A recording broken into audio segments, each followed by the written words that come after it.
आज आहे बाप्पाचा तिसरा दिवस आणि आज घराकडे सकाळी सकाळी बाप्पाचं दर्शन करायला मिळाल्यामुळे मला खूप प्रसन्न वाटत होतं आणि दिवसाची माझ्या अशा रीतीने सुरुवात झाली आहे.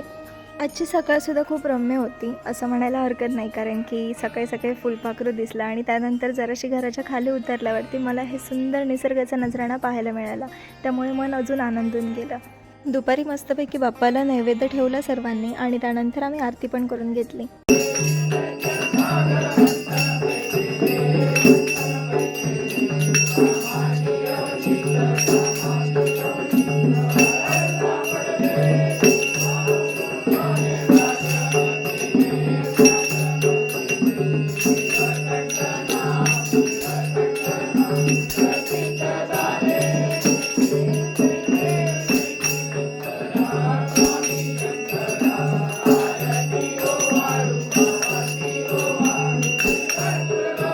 आपल्या थकलेल्या मनाचं मेडिसिन म्हणजे ह्या आरत्या.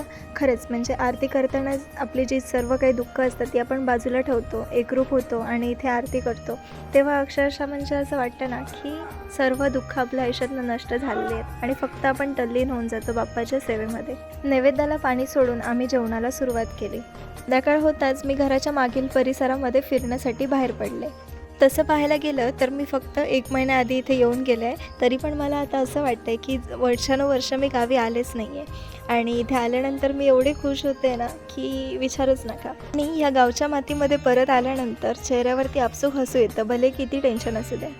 संध्याकाळी घरी गेले तर आईने आमच्या करंज्या करायचा घाट घातला होता. सो मी पण आईला जरासं मदत करायला करंज्या करायला सुरुवात केली आणि ते काम करता करता मला पण खूप मजा येत होती. करंज्या करून झाल्यानंतर आम्ही आरती करून घेतली.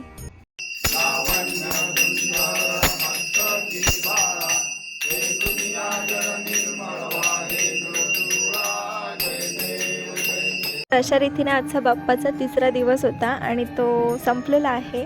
तुम्हाला व्हिडिओ आवडल्यास व्हिडिओला लाईक करा, कमेंट करा आणि शेअर करा आणि माझ्या चॅनलला फॉलो, सबस्क्राईब करायला विसरू नका. भेटू आपण पुढच्या व्हिडिओमध्ये. तोपर्यंत धन्यवाद.